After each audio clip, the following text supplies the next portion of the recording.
Welcome to the Mind Money Spectrum podcast, where your hosts, Aaron Ogti and Trishul Patel, go beyond traditional finance questions to help you explore how to use your money to achieve the freedom you want in life. In this episode, Aaron and Trishul do a deep dive on asset allocation, the percent of stocks versus the percent of bonds in an investment portfolio. They explain how an all-stock portfolio is less risky than you think, while an all-bond portfolio is even riskier than you may believe. Losing money is only one type of risk, but if you understand all the other risks involved, you then get to decide which risks are the most important to your situation. And now, on to our conversation. Hi, my name is Aaron Ogti. I'm a financial advisor in the Bay Area, and I'm here with Trishul Patel, a wealth manager on the East Coast. Hi, Aaron. Great to be here today, and thanks everybody for listening. Great to be here as well. So last week we talked about implementing your own tax loss harvesting strategy, and the beginning of the episode, Trish and I shared the specific asset allocation we would use on the equity side. Mostly because we wanted to give specific examples of which ETFs we would use as components for tax loss harvesting. So if you wanted to implement this yourself, and then the alternative ETFs. And because we're giving which large cap value ETF, which large cap growth, small cap international, we thought it was a good idea to go back to that part, but explore a little more in depth of how do we choose the asset allocation. So Trishul gave a really kind of quick primer on market caps, but there's so much more in the conversations we have with clients in trying to recommend an asset allocation that is in line with their risk tolerance, time frame, goals, etc. And we want to spend our time today kind of describing what that conversation is like with clients. So if you have a new client come to us, we don't know what they're investing for, so we don't know what asset allocation to recommend. This is that conversation, because we've talked about this many times, and I say this with clients all the time. Asset allocation is the most important part of any investment strategy. Everything else, ETFs, fees, active versus passive, tax loss harvesting, taxable accounts, retirement accounts, everything else is a marginal benefit on top of that, or it's an optimization. But if you are investing for the future, asset allocation is the single most important part of that investment strategy. And today we're going to be focusing on this. And it feels like maybe we should have done this a long time ago. Like if this is the single most important part, then we should spend the time like why and how to make this decision. So Trishul, when you have a new client come to you, you're looking to recommend an asset allocation strategy, what are some of the first questions you ask that client to start that conversation? Indeed, it is quite important, Aaron. So I'm glad we are going deep into this fundamental concern when it comes to managing money. And that's how do you allocate investments appropriately? And at a high level, there's no one-size-fits-all solution to this. So that's why it actually involves a conversation or two or a couple. And the way I kind of begin is not necessarily by asking questions, but more I just kind of initiate the discussion with an understanding of, hey, what are we doing here? What's the purpose of all this? So that's kind of how I begin. And to kind of kick that off, this is something I've mentioned in the past, but here's another highlight on it. What I really like to talk about is what's this notion of suitability and how does it relate to a client's desires? So what we want to do ultimately is find a portfolio that's suitable for our client. And from my perspective, I like to clarify this to a client across three different dimensions. What we want to think about is we want to take on as much risk as a client is willing to take on. So that's the first dimension. And the notion here is we don't want to take on so much risk that a client can't sleep at night, that they're constantly looking at their portfolio, that they're sweating nonstop, that their blood pressure is going up because of all the risk we're taking. That's just too much. So that's the first thing I want a client to think about. How much risk, are you willing to take? And the second dimension we want to think about is, what's the ability to take on risk for a given client? So this is different than how much risk a client is willing to take, because the notion here is there's a certain amount of risk that a client is able to take on, meaning if they take on too much risk, they will go broke. And if they go broke, that's not a good thing. So we want to understand that just because somebody is willing to take their retirement fund to a casino, it's likely true that they don't have the ability to do that, or it's not sensible to do that. So this is another dimension we want to think about. And then the third thing to think about is the notion of need, meaning how much risk do we really need to take? Just because a client is willing to take on a bunch of risk and is able to, it doesn't mean the client needs to, and that's important to highlight.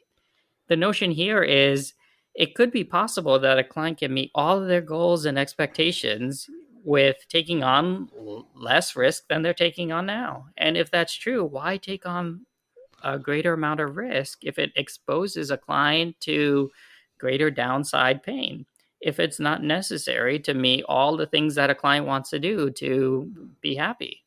So I think that's kind of how I like to kick off this conversation. It hopefully provides an anchor on why we're talking about the things we're talking about. That's actually a great perspective, because I agree with everything you have, but I think it's almost perpendicular to the way I think about conversations with risk with clients. Because I agree, the taking on as much risk as they're willing, that's an important part of the conversation. I've kind of combined ability to take on risk and need to take on risk in a capacity. So I'll say the kind of the capacity to take on risk. I also address time frame as one of the really important factors, and that wasn't one of yours. But I think it's either one informs the other. I'm not sure which direction it is. So it's almost like I don't know which is breadth and which is depth kind of thing. Because when I think about as much at risk as they're willing to take on, I think so. An example of they're in their 20s, and this is going into their Roth IRA that they're not going to touch until they're 60. I will push them to be all equities in that portfolio. But if in your example, they didn't feel comfortable taking on that much risk, I don't think it's kind of acceptable for me as their financial advisor to let them be more conservative in their Roth IRA. It's actually on the onus is on me to educate them why that is an acceptable level of risk given all the other circumstance. And so kind of like it's definitely part of the conversation, but I almost take it from a different perspective of depending on the time frame, they're as much risk as they're willing involves significantly more education from me. And then the other part's the ability to take on risk and the need to take on risk. When you think of that capacity, there are enough times where we are on track to meet the financial independence goal in the time frame that you want, and all we need is a 6% rate of return. That's the rate of return I put in the financial planning software as a baseline assumption. All we need is a 6% rate of return. And so now when it comes to capacity, they can choose to either be more conservative and still reach the objectives in the time frame that they want, or if they are comfortable taking on more risk and we want to see if we can get a better rate of return than that 6%, then that can improve some of these goals or timeframes. Either they retire with more money, they retire sooner, they kind of buy the bigger house or they buy a second. If they are comfortable with it and they have the capacity to take on that excess risk, they can still likely achieve the financial independence time frame that they want. And so I agree with the items that you said, that take on as much risk as they're willing, the ability to take on risk and the need to take on risk, which is, again, I think those are kind of two sides of the same coin, but I almost come at it from a different perspective. And I think both conversations are valuable, and it's just almost like just a different philosophy. But I do love that you start with risk, because I think that's probably the best way to phrase why we have different asset allocations. So given what I just said, kind of either the kind of push for education, that capacity or time frame, what are your first thoughts in response to the way I talk to clients? I think it is sensible the way you're approaching it, and it does resonate to me. At the end of the day, we're trying to communicate similar concepts, and it does come back to risk. So another way to think about risk is it's not necessarily the notion that, the more risk is bad and less risk is good. It's not that simple. In fact, something like I like to say with insurance, as an example, is having too much of the wrong insurance is just as bad as having too little of the right insurance. And, with the markets, the risk can go both ways. For example, if you take on less risk, well, then you're with your investments, well, then you're taking on more risks in terms of not meeting your goals. So it's not a unidirectional variable that we're talking about here. It's something that requires a little more nuance and understanding that there's trade-offs. And that's what we're trying to balance here. These are competing concerns sometimes. And we want to try to understand that, if we pull in one direction, well, then we're probably going to get some give up in another direction. And we have to find some sort of solution that tries to kind of roughly, optimize across these competing concerns. Ideally, we want to. Yeah, like ideally, we want to take on no risk and get tons of money and meet all our but life doesn't work like that. It's just not that easy to magically solve all the problems. But that there can be sensible trade-offs that we can consider. So that I think that's what these types of questions open the door to, having the type of conversation of, oh, well, you don't want to take that much risk in your IRA. But guess what? You're not going to be able to retire till you are 75. Now, there's a risk that you may not want to work till you're 75. So let's have that conversation as well. So I think that's what this tries to open the door to. Yeah, it's with proper education and going through the financial planning process, they get to decide which risks they take on. It's if they want to be more conservative on their investments. One, are we outpacing inflation? So that's a kind of a risk that they prefer to take on. And two, it might be one of those other levers of you need to either save more or work longer. Or like work longer is actually proxy for save longer. Work longer is also proxy for more years of savings, fewer years of withdrawing from those investments. But it's kind of changing your time frame, or changing the math of how much you need. So that's why I say I agree with that idea of we can reduce the risk on the investments, but there's a trade-off, and you get to decide which is more important to you. Do you want to have to save more? Do you want to if you understand how inflation will impact it and you're kind of more keeping pace as opposed to outpacing inflation, or working longer, saving more years for fewer years of drawing down? You get to decide which of those levers you want to pull. And that's part of the education process with clients. So I do like that phrasing of there's no free lunch when it comes to risk. They're just all different types of risk. If you reduce your investment risk, you might be increasing what I'll call planning risk or inflation risk, or even just kind of lifestyle or cash flow risk kind of. I'm trying to think of another way to phrase like the person who's spending too much on insurance. But what's the trying to think what the risk there is? Well, then you're not spending money likely someplace else that you may need the money. It's an opportunity cost that you're losing because you can't spend the same dollar twice, right? There we go. So opportunity cost is a more common phrase for what I was trying to say. Okay, so before I get into time frame, what are some of the specific, I want to say examples you'll give to clients, but at least you've asked a few questions. Or actually, what are some of the specific questions you'll ask them as opposed to how you talk about risk? Well, so actually, before I get to the question, so first I just prime the clients with the notion of here's what we're trying to do here. And the reason I kind of do that is, sometimes you throw an assessment in front of a client and you have a question like, what are you more concerned with? And you have like check boxes, income, safety, or growth. And then, the client says, yes, please. Well, it may not. I want all three. Right. Why not? Right. It may not be entirely clear that, there's a trade-off here. That's not necessarily how this all works and ties together.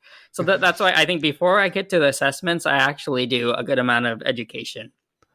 And just I try to provide insight on what we're going to be kind of gearing towards when we talk about risk and what's kind of going to underlie that. Because from my perspective, the assessments are good, but if you don't have a good insight on where these questions are trying to get at, then you may lose sight of what we may be going at here. And, like, for example, the question I just threw out there, that's on an assessment. It's on many assessments. But if you don't quite understand, the point of that question is to understand you can't have all three. And you got to try to give trade-offs. And there are distinctive trade-offs between those three choices.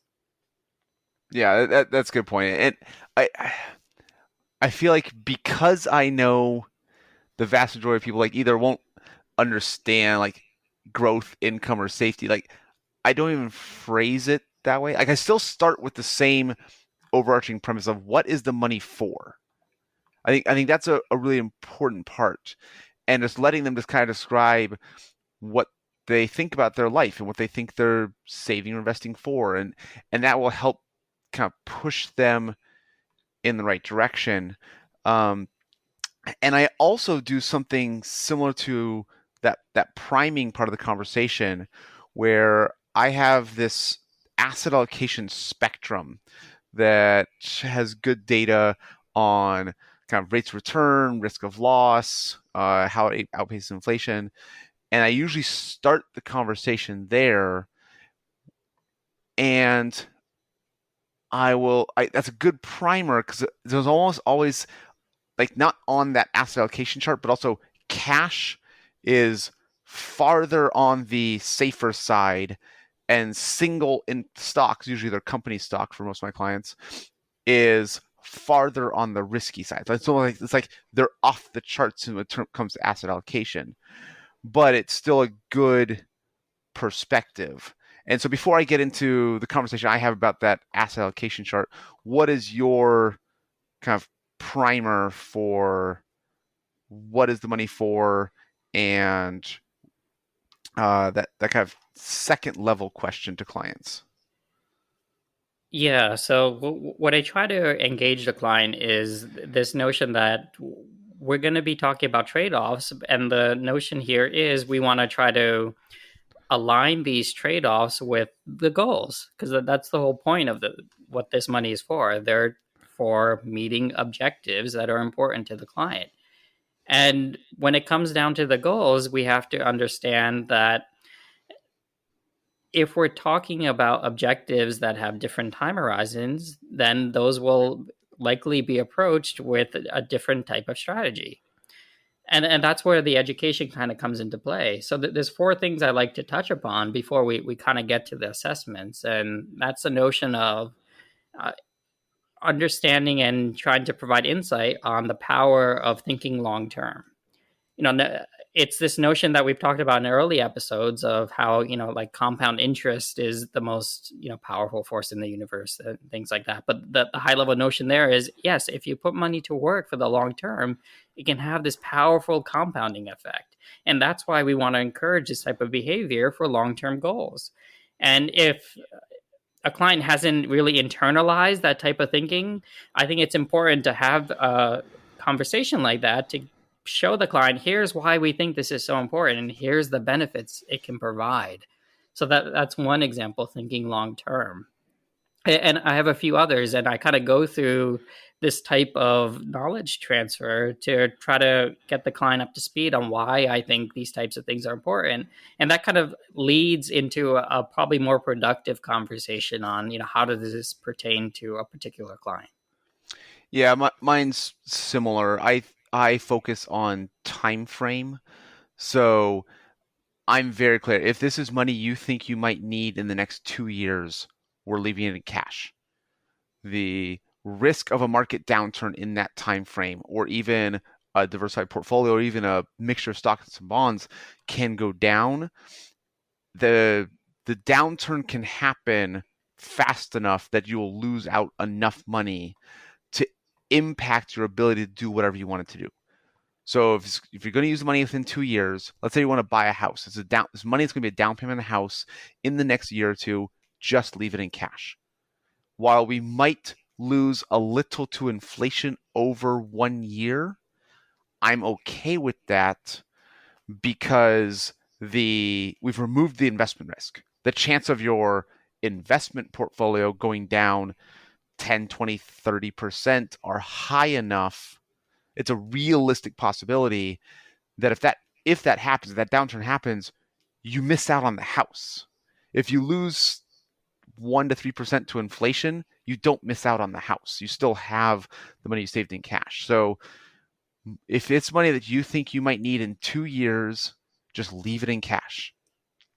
On the other end, if this is money in retirement accounts and they are, say, younger than 45, so very likely we're not touching this money until age 59 and a half, then it's likely I'm going to push them to be an all stock portfolio. Not necessarily a single stock, but a diversified portfolio of all stocks, very similar to what we talked about last week. Large cap, small cap, growth value, international, emerging markets, etc. And now the idea is we're actually looking to maximize return, because on this spectrum, cash has the lowest risk, lowest return. All stocks has the highest risk, highest return expectation. So because we know we're not touching it for 15 years, sometimes mostly even longer than 10 years, then we want to just maximize our return, take on as much risk as we can.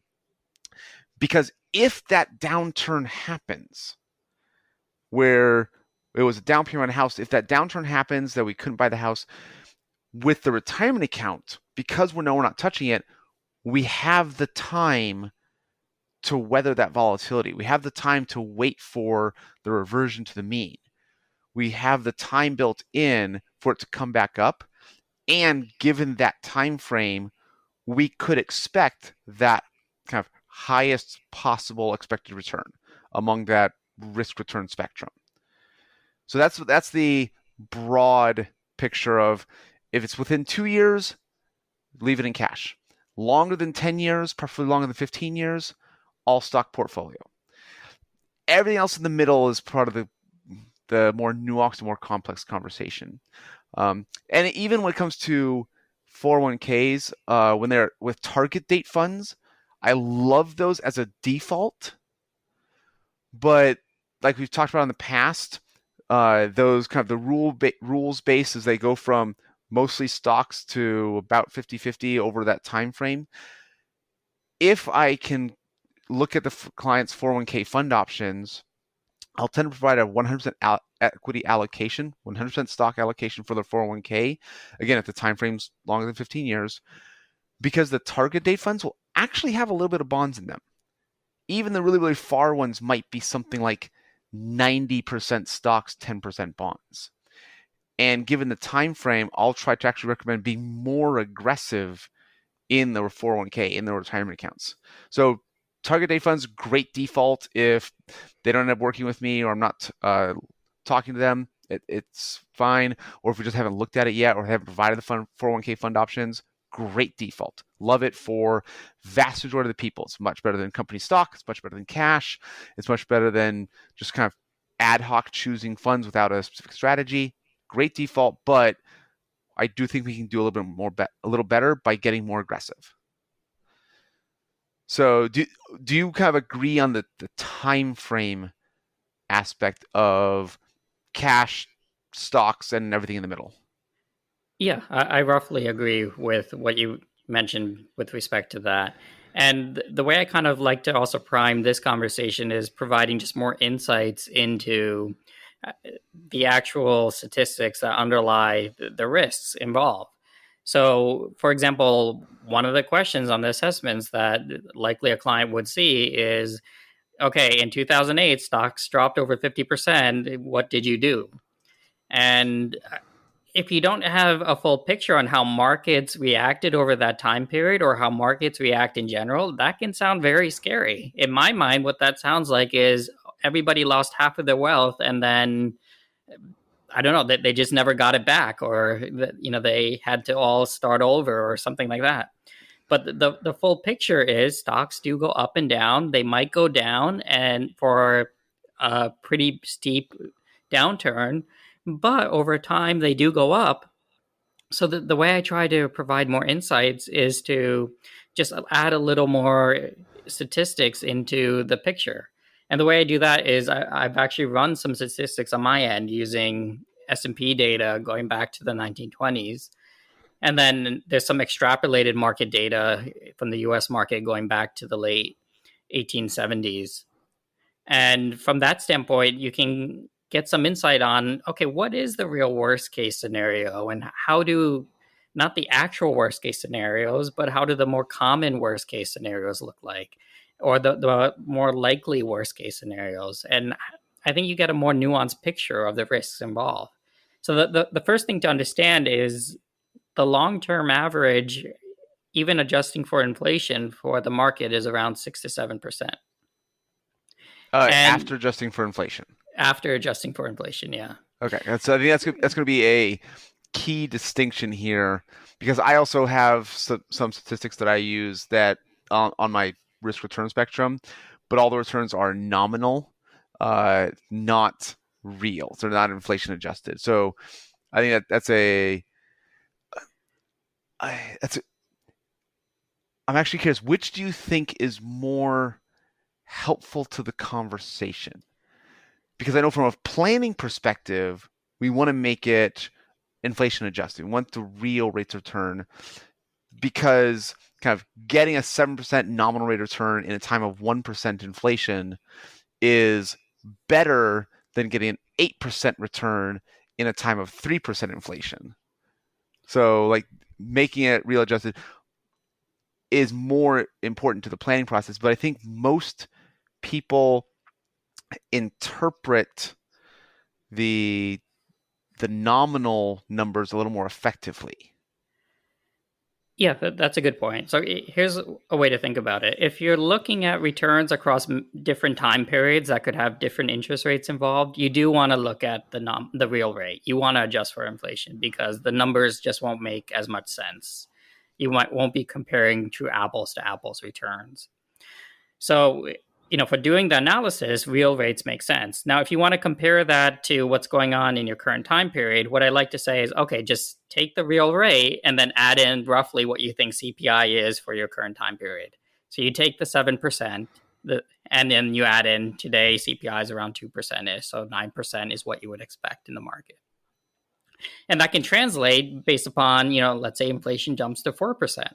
Well, now in this period, you would take the 7% and then you add 4%. 4%, and now you get 11%, and that's what you would expect. So that way you can kind of normalize it to, or turn it into a nominal rate to the situation you happen to be talking about. And hopefully that can make the conversation a little easier for the client.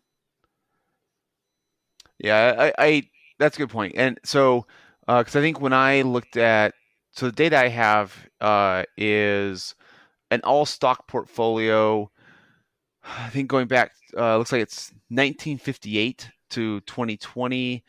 Average annual inflation was 3.6%. The all stock portfolio nominal return was an average of 12%. So again, it is a slightly different time frame. And I think they use this because they wanted to be able to get the right combination of time frames with asset allocation portfolios. So using U.S. intermediate term government bonds, cash, inflation, and so we're looking at a real return of like 8.5. But yeah, I acknowledge like the time frame is probably different here. Yeah, the last 50 years or so, the returns have been higher on a real and nominal basis. And I think just using the longer history makes things a little bit more conservative. Yeah. So I'm okay with the lower numbers just from that perspective. Yeah, and I guess the key for this conversation, it's not so much what the actual average return was. In this conversation, when I look at the spectrum, it's the more stocks you have in the portfolio, consistently the higher expected average return. So 100% stocks has a higher average return than 80% stocks, 20% bonds, which has a higher average return than 70% stocks, 30% bonds. And okay, it's so consistent. The more stocks you have in the portfolio, the higher your average return. The fewer stocks, the lower the average return. And there's other statistics I'll get to in a few minutes. But does that play out for you as well? That the more stocks in the portfolio, higher average return? Yeah, certainly. And again, the reason I'm bringing up these numbers is what I want to do is provide a little more nuanced understanding of what the worst case scenarios can look like. So again, okay. let's just say, for example, average return 7% on a real basis, call it 9% on a nominal basis. So this is the 35-year-old investing in their retirement account that I said I want to be all stocks. Right. That's what we might expect. And now what we've heard is, worst case scenario, for example, in 2008, the markets were down 55, 56% peak to trough. And then the question is, okay, now how does that relate to longer term averages? How does that relate to more likely worst case scenarios? What was the recovery from that? And how does that all fit in? So the way I'd like to kind of coach that is, well, first, I'm going to add one thing before we get there, because I think this is important distinction. 55% loss from peak to trough is different than a lot of historical data you see, which looks at calendar years. Because calendar year, I think it might have been like negative 36-ish, negative 38, depending on S&P 500 or Dow 1000. So I think 2008 had a calendar year that wasn't as bad as that peak to trough number, but I think the peak to trough dates would have been was it September? Is it September 2007 through? Let me pull those up because I think it's important to have that conversation. Of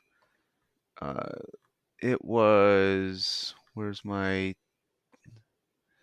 2008 number? So it was about, so it looks like the peak would have been September to October 2007. Trough was February March 2009. So it was a kind of greater than 1 year period. But that's how we get that negative 55%, and which will look worse than you'll see in historical data because they'll look at just 2008, and 2009 actually had some recovery. But I think you're right to go peak to trough because that's how people experience it in real time. That's how they felt.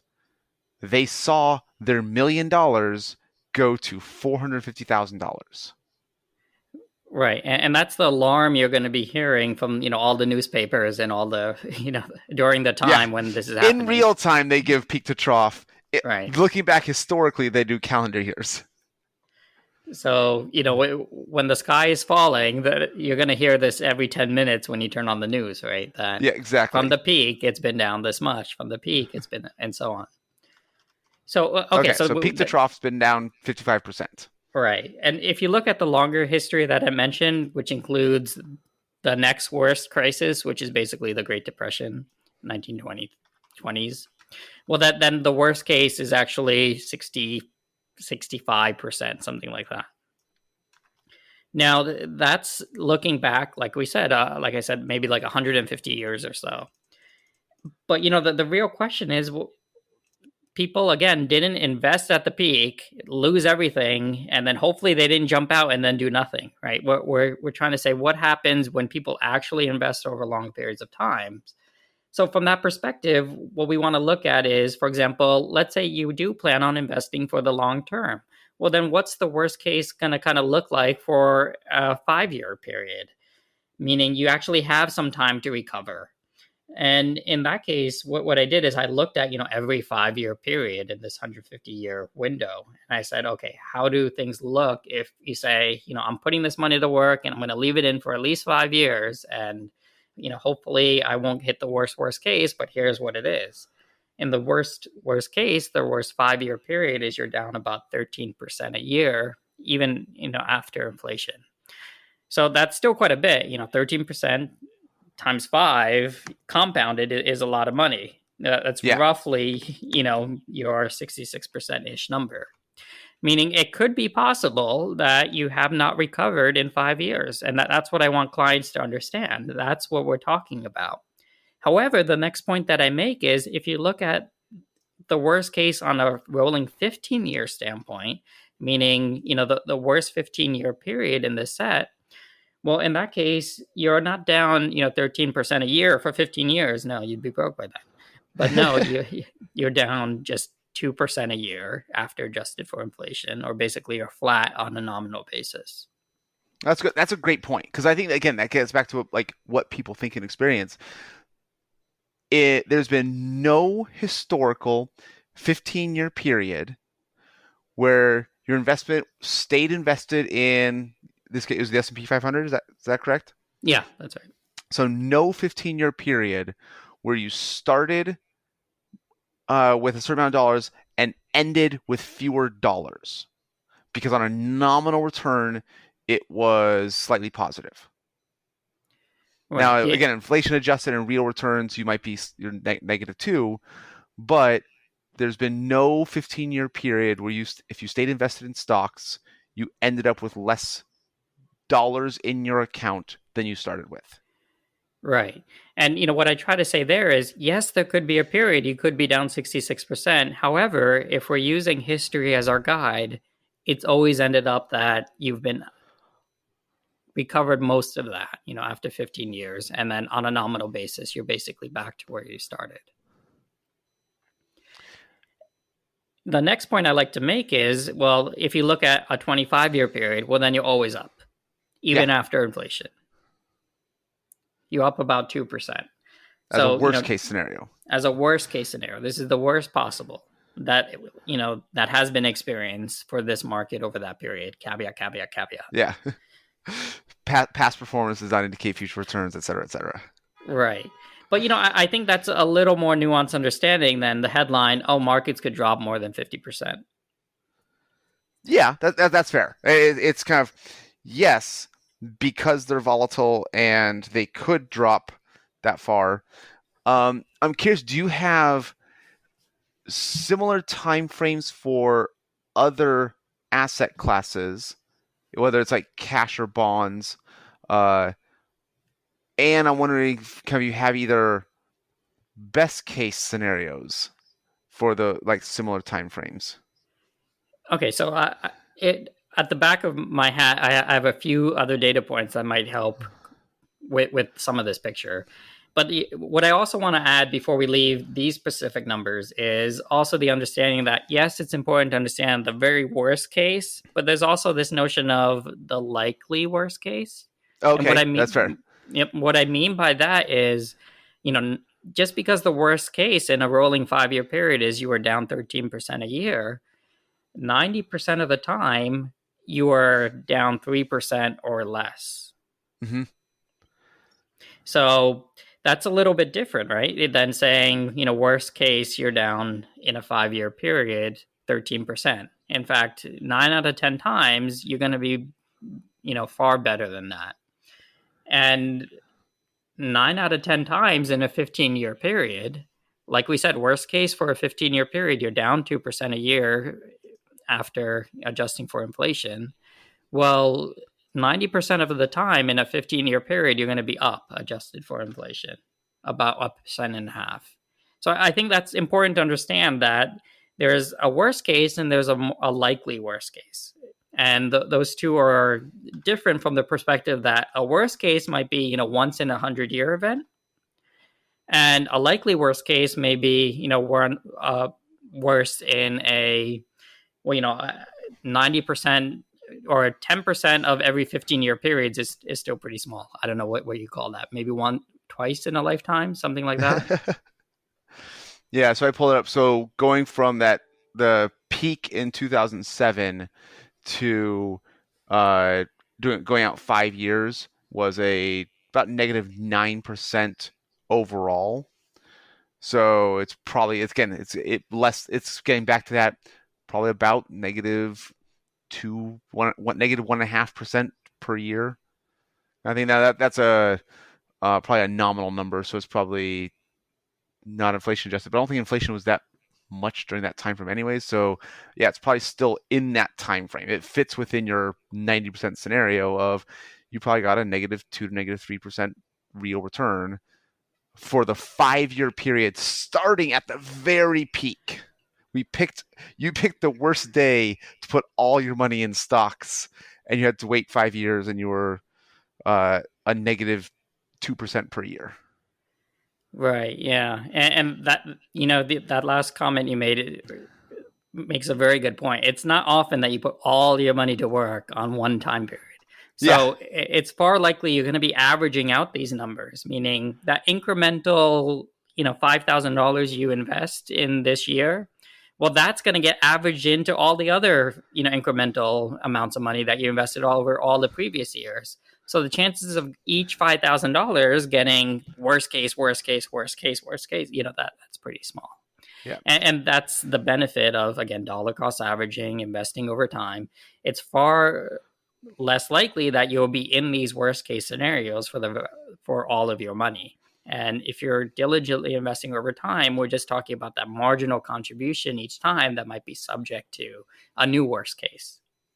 Yeah, and then we don't have a 15-year time frame yet since October 8th, 2007, but we have a 10-year time frame, and that was up 66% total, which was, so over time frame, it's like a roughly 6% return per year. That'd be average, not geometric or compounded, but it's close enough for our conversation. So if you just wait, if you, again, put all your money in at the worst time of the last decade and a half, last 2 decades, and October 8th, 2007, you waited 10 years and you're back up to a 6% return per year.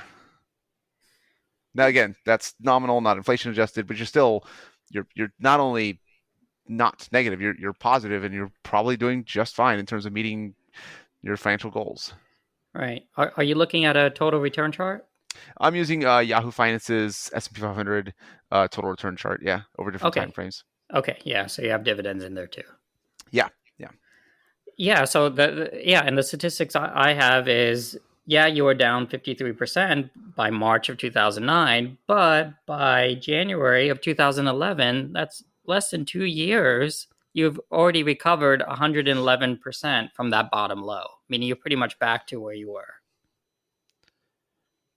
So I think I love your phrasing, especially kind of when we talked about my push for education. I think you're doing a great job of helping clients understand that while stocks are risky in the short term because of those media headlines, because of that negative 55% potential, in the long term, they're not as risky. We kind of have enough data that the recoveries and the reversion of the mean is consistent enough that if you're investing long term, stocks aren't as risky as they may feel in the short term, which is why we don't use stocks for any investment in the short term.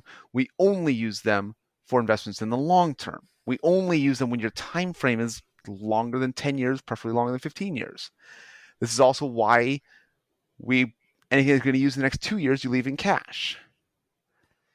And so I love the way that you've kind of like gone through this education perspective of stocks aren't as risky at different time frames. Right.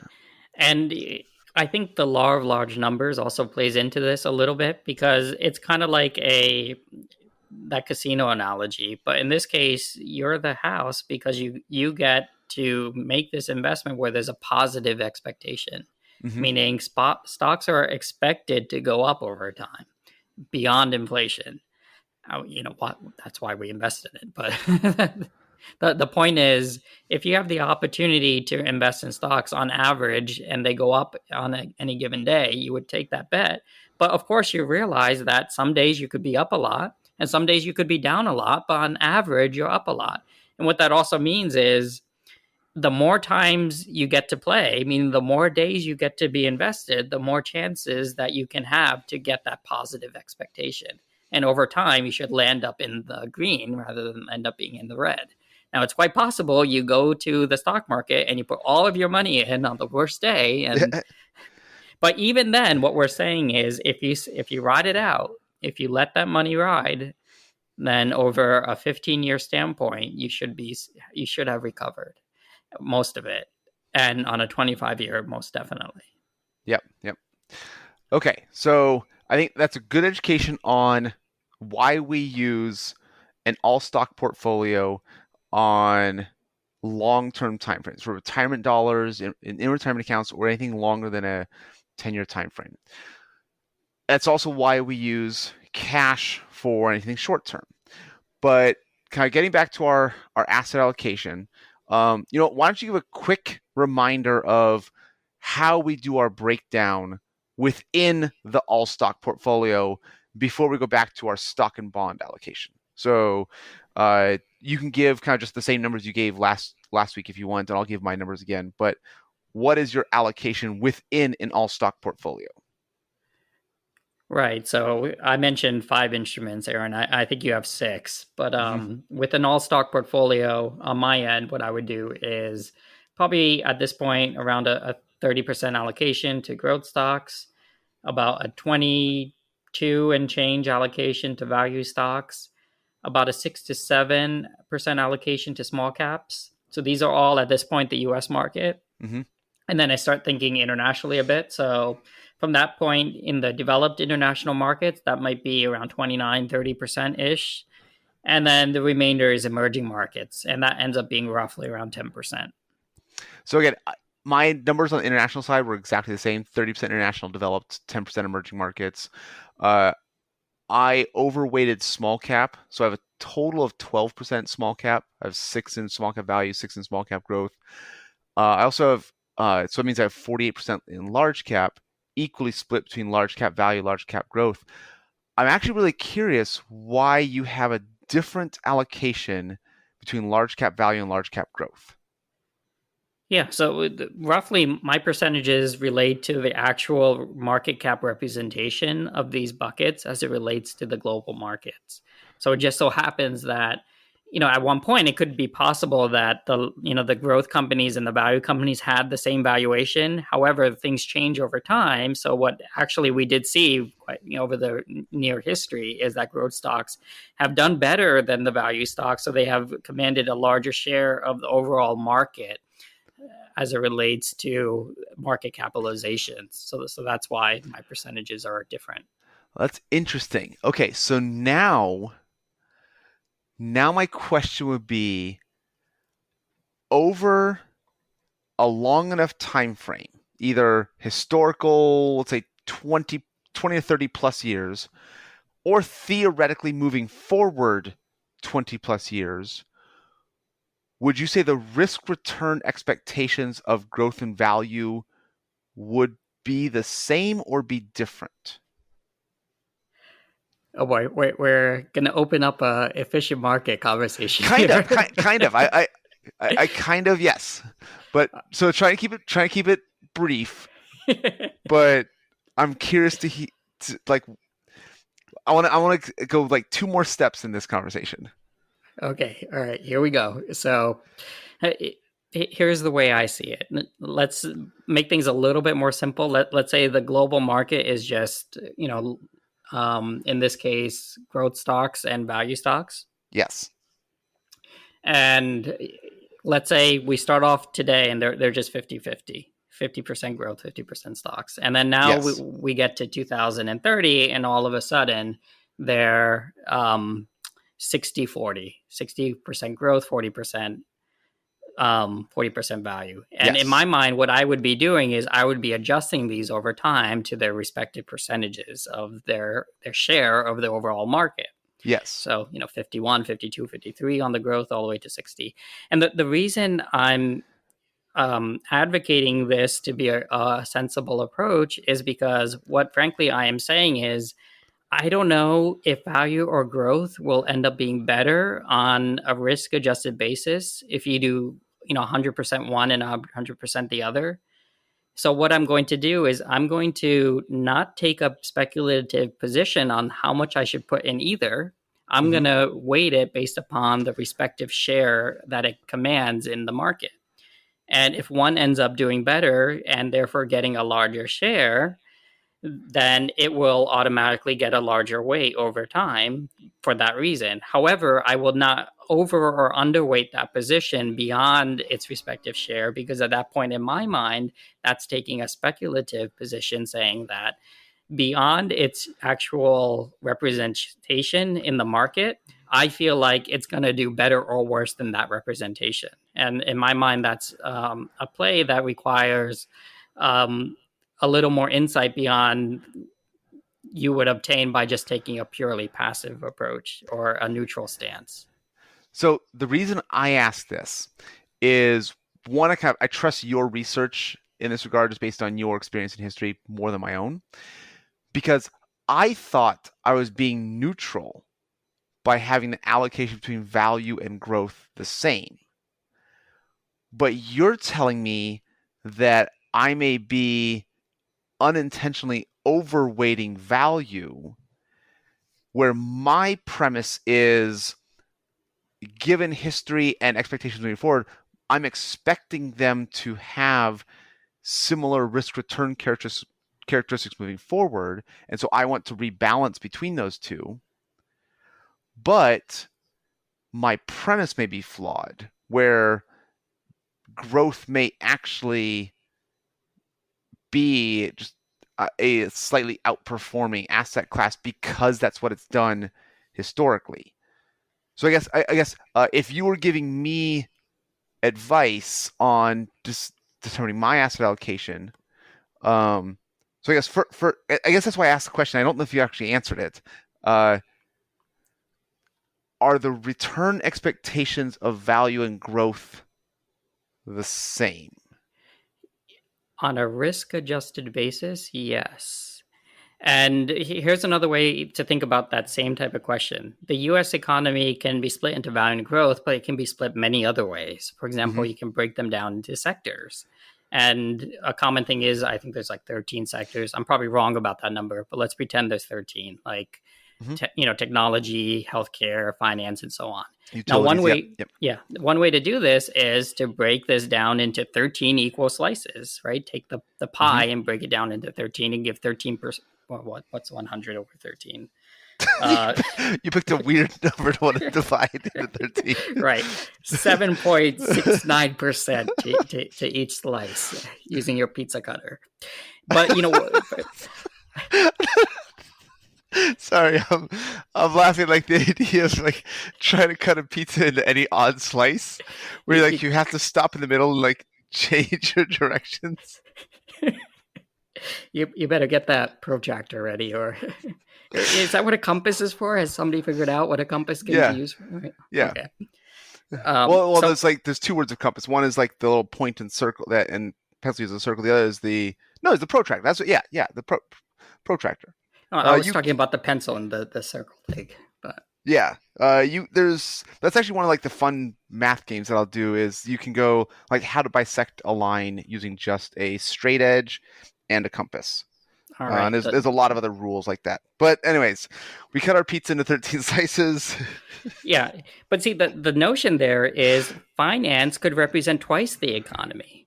So if by giving equal slices to finance, you are effectively saying, I don't know if that's true. I don't think finance deserves its fair share because, for some reason. And I'm saying that reason should likely be substantiated because it's more of a speculative play. And here's why. If you invest equally in all 13 and you take your average return, it's not going to match the average return of the market. I see what you're saying. Right. And if you did the same thing with the value and growth, 50-50, you won't be getting the market return, meaning you're making a bet somewhere. That's a good point. I'm going to have to think about my theory. Because I guess part of me is like, I don't want to have to track. Well, that's not true. Like, because as international has grown, like you go back 20 years and domestic would have been something like 70 to 80% of the global investing economy. And so like the international has definitely grown more as that allocation. So I guess I have been doing that implicitly as well. But okay, I think that's good enough for now. That might be a longer, boring conversation from that time. But okay, so we have our 100% equity allocation. Yours and I's are slightly different. I thought I was neutral, but apparently I'm speculating. And so, but you are matching the market cap weightings of the global investment economy, basically. Of all the stocks that you could buy, you're trying to match that market cap weighting. Right, yeah. Okay, so now, where do bonds come in? Right. So bonds may be the redheaded stepchild of investing. I don't think they get their fair share of credit. And the reason I say that is because lately interest rates have been low and people think, oh, bonds, another 2% a year. And then, they think about the fancy, starry-eyed 10, 12, 15, 20% people are getting in stocks. And it almost seems like a no-brainer.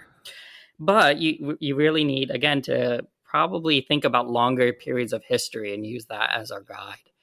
And in this case, for example, if you look at stocks and bonds going back to the 1920s, now we don't have full data going back to the 1890s, or whatever, but we can go back pretty far, so about 100 years.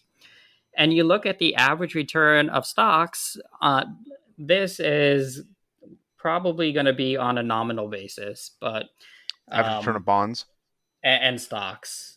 Okay. Let me see if it's in the footnotes here.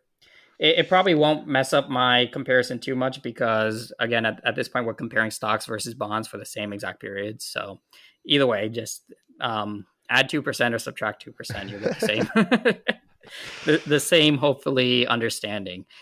The point is, stocks have done over this period 10%, and over this period, bonds have done 5%. So not so bad, about half. However, we look at the worst case, and the worst 12-month return for stocks was you were down 66%. Again, that's the 1920s Great Depression era. The worst 12-month period for bonds is you're only down 13%. So again, half the return with the bonds, but way less than half the risk on the worst case. Do you happen to have, are those corporate bonds or government bonds? My guess it's probably going to be like a Lehman Ag type of deal. Oh, this is the MSCI US bond broad market. Okay, because the chart I happen to have uses U.S. intermediate term government bonds, and so there the largest calendar year loss on an all bond portfolio was negative 5%. So again, it was kind of my chart is all stock portfolio average return 12%. That's nominal inflation was 3.6. All bond portfolio average return was 6.4. So again, it's probably still in line with your return expectation numbers. My largest loss would have been, so S&P 500 largest loss 1958 to 2020, inflation 3.6, nominal return largest calendar year loss was negative 37. And I think this is the 2008 number in that time frame. The largest loss, so this is a single calendar year loss for an all bond portfolio, is negative 5. So kind of in this data set, the bonds look even better from a downside protection perspective than yours, but the theory is sound both ways. And it makes sense. The bonds are lower risk, lower return. We have the kind of expecting 5 to 7% less in returns, maybe not quite as bad depending on how low the stock returns come down, but the downside is significantly lower. Use Right. bonds to protect for volatility and downside. Yeah, and the high level point is yes, lower return, but pound for pound, lower risk. So proportionally, yes, it's lower risk, but it's even lower risk than that. Is kind of the point. Mm-hmm. And just a few other numbers to kind of illustrate that over this same pseudo 100-year period, with being down 10% or worse. Well, in the stock market over a 12-month period, you're likely down more than 12%, about 10% of the, or 13% of the time. Well, with bonds, it's almost zero. So that's insightful to know because, again, we talked about, the 5-year worst cases and the 15-year worst cases with stocks and all that. But here we're talking with bonds over a 12-month period, not so bad. So I think that's important to understand, where if you want to have a portfolio, bonds are something to consider. And that's where we come with the high level notion. And that's actually, if you combine stocks and bonds, you might be able to get something that's better than the sum of the parts. Mm-hmm. So I think that this is where I get on my spectrum of just all stocks to all bonds. Again, 80-20, 70-30, 60-40, 50-50, 40-60, 30-70, 20-80, 10-90. A couple of things I point out on this chart. One, more stocks you have, higher the average return. Not quite the complete inverse, but the largest calendar year loss. So again, this was 1958 to 2020, nominal returns. The kind of smallest single year loss was not the all bond portfolio. It was actually the portfolio that was 20% stocks and 80% bonds. And I think this speaks to the idea of what you were talking about, where a good mixture of stocks and bonds can be better than the sum of its parts. Where if you were specifically looking to protect against that downside, an all bond portfolio probably is not ideal for you. You actually want to have some stocks in there because there are components of kind of correlation where we don't always see stocks and bonds go up and down at the same time. They have, I don't know if it's a true negative correlation, but depending on the type of bond. So I think on the U.S. government bonds, there's close to negative, if not zero. So there are, in the periods where the bonds might be down or negative, they might not be down very much, but they might be down. Some of those periods, the stocks are actually up enough to keep your portfolio positive. And so do you have other examples of that idea that the sum of the parts, that mixture of stocks and bonds, is better than the individual components? Well, essentially, this began with perhaps the seminal work of Harry Markowitz and the Efficient Frontier. That was the first note I wrote down. Harry Markowitz, Modern Portfolio Theory.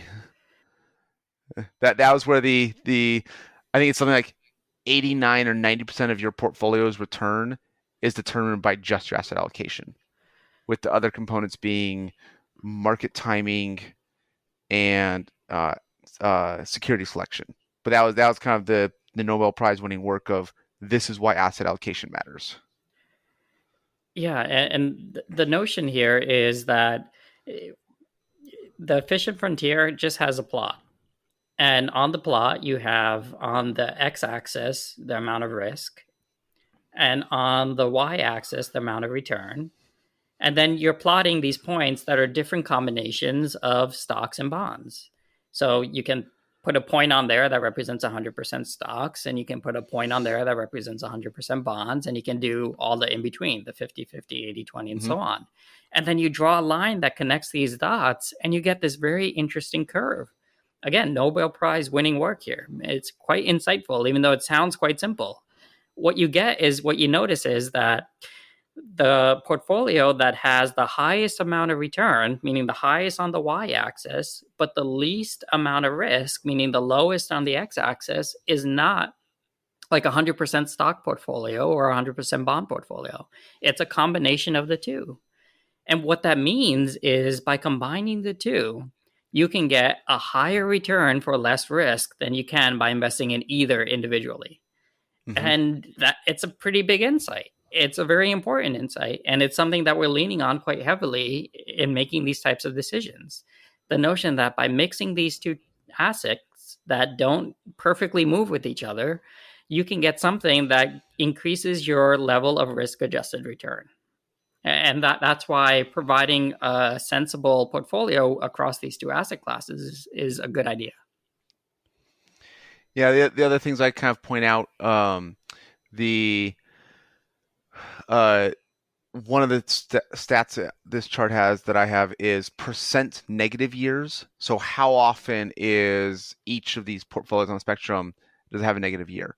And everything's 70-30 and above, so 80-20 and 100% stocks, was percent negative years was 20%. So 1 in 5 years there's a negative year. Still the highest average expected return, but 1 in 5 years is negative. The all bond portfolio, percent negative years was 11%. So 1 in 10 years, the bonds are actually down. But again, that in this case is the 10-80, 10% stocks, 10-90, 10% stocks, 9% bonds, was only 4.6, 4.7. So again, it speaks to the idea that we've actually improved our return expectation by adding stocks in the portfolio and reduced our risk in that portfolio that compared to an all bond portfolio. You can also compare to inflation. So either 70% stocks or 20% stocks is actually the best way to outpace inflation. I think those are all the downside numbers that I was looking at that kind of really do reinforce that idea of you need a combination of both stocks and bonds. If it's short term, it's the next 2 years, we don't want any investment risk. Leave it in cash. If it's longer than 15 years, we just want the maximum return. And so we go with all stock portfolio. Anything else in the middle is going to be how much risk do you want to take on? How do we combine the stocks and bonds to get the best risk-adjusted return? And so now, kind of, if you have a client who has money they might want to use in the future, but nothing specific, they've funded financial independence with retirement accounts or even retirement accounts plus their mega backdoor Roth and some in their taxable accounts. So they set aside enough money and they're saving enough that they will be financial independent on the time frame they want. They have already bought the house or they already have the down payment for the house that's sitting in cash, but they're not worried about that. They're like the next 2 years. They have a cash reserve, so this money is just going to stay in cash. Okay. Now, how do you decide what's the weighting between stocks and bonds? Right. So 2 things. Here is where the assessments come in, where these assessments are designed to quantitatively help the client understand, here's like a portfolio mix that might make sense.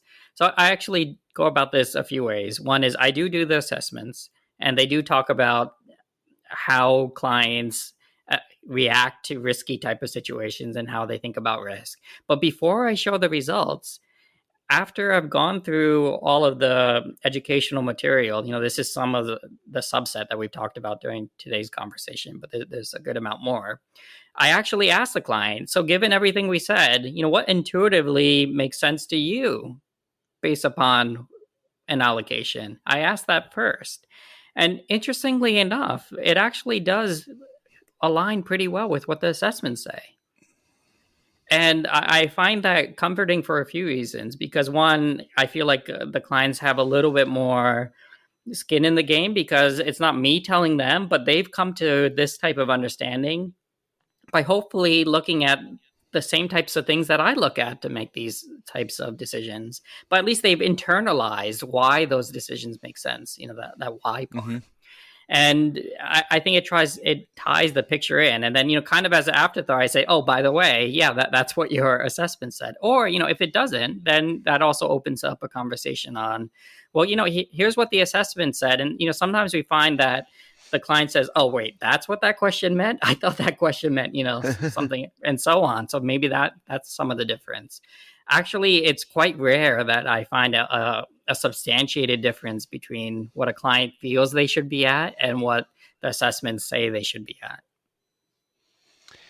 Yeah, that's a good perspective. And I think I don't have the same quantitative assessment that you do for coming with that asset allocation, but it's usually it's almost more client feeling, kind of going back to that as much risk as they're willing to take on.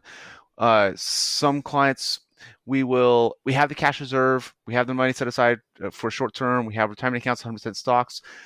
If they have a larger company stock position, especially if they have either unvested stock or ISOs that we're holding on to for long-term capital gains, they might kind of mentally account for that and say, okay, on our diversified portfolio, we'll go 40% stocks and 60% bonds. But next year, when we sell the large company stock position, then we'll go up to 60% stocks, 40% bonds.